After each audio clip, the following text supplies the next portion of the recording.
Ladies and gentlemen, Snake Eyes, and he is done. And I put him in the box because I fought him all the way. The moment I started painting on him, I fought him all the way, so I put him in the box when I got done. One thing I did do is I got all of his equipment back on and I repainted it. And then when I put his equipment on, I basically scuffed up the paint trying to, because it's a tight fit on the bands and everything on his holsters. Touched him up, and then made me a little Tiger Force template here out of tape. Made the stripes on here, got them painted on, and then once he was dry, I put him back in the tray. And I like to dry brush figures when I paint them. It gives them a little more depth, and you don't really see it on a figure off the shelf. Basically, if you see they're not dry brushed at all, just basic colors and everything. But I went ahead and did that on Snake Eyes and my other two, and it's very, very subtle. You probably won't see it on camera, but you'll see it on when you ever see it up close, when you're looking at it. So I had to dry brush him in the tray because, again, I didn't want to fight him, touch him, or anything. Once I got him dry brushed, a few little areas, I put him back in the box, and that is where he is going to stay. But anyway, I think he turned out pretty darn slick. I like that. The red would have been cool if he was molded in red. I'd probably go with that, but I do like the Tiger Force one. I think he looks pretty darn slick, and I think he goes well with my other two Tiger Force, which is Tiger Force Duke and Tiger Force Roadblock. So anyway, the trifecto here. And we'll probably do some more classifieds if I can find them, because these are the hottest things on the planet.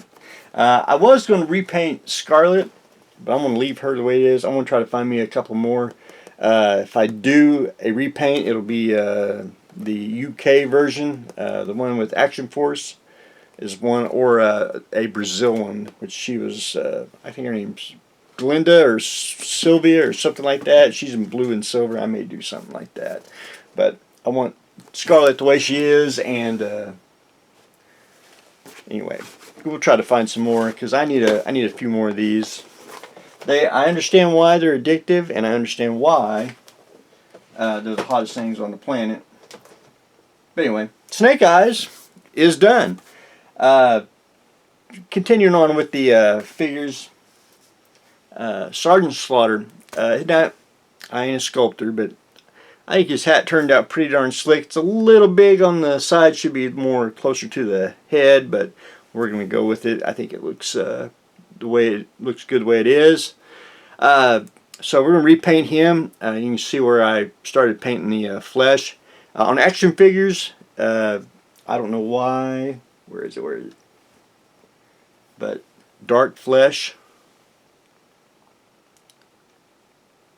is I think the greatest Caucasian flesh paint for action figures. I think it really blends in with the molded skin tone, and it's a tad bit darker, but it does work. I mean, you really have to get up on it to really look at it to see that it's two different colors. But anyway, I got one coat on him. We're going to have to put a couple more coats.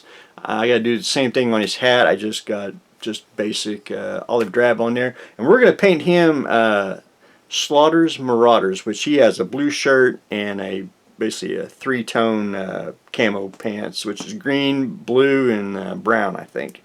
So we're going to go that way. That way it's just different from everyone else's, and that was the second version of Slaughter that came out in when the Joes was doing the repaints.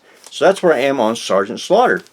Now, ladies and gentlemen, I am in a little bit of a lull, a modeling lull, and I know a lot of people out there are the same way. I really don't know what to do. I could build for others, but I don't want to start anything because I've been working on the new store, and we'll do videos on that. I'm basically just general contractor, painting walls.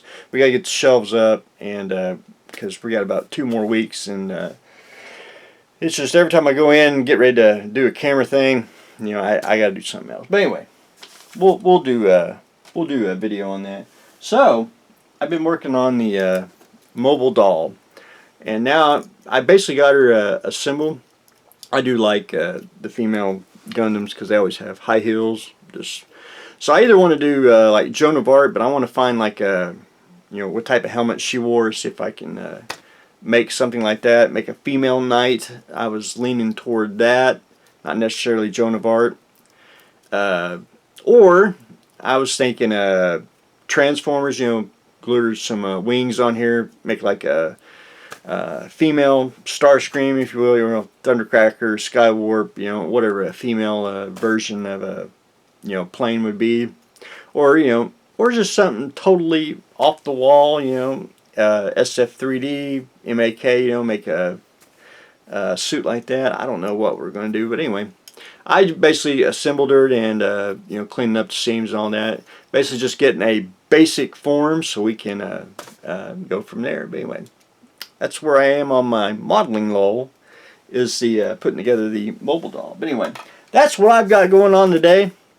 I may stick with the action figure repaints if I find some, or we'll do something similar. Trying to keep it light. Gotta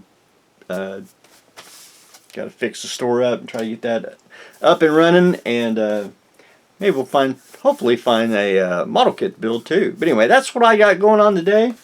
We finished up Snake Eyes with the Tiger Force motif, and we are continuing on with the modeling lull. So that's what we got going on today, so stay tuned for the next exciting episode.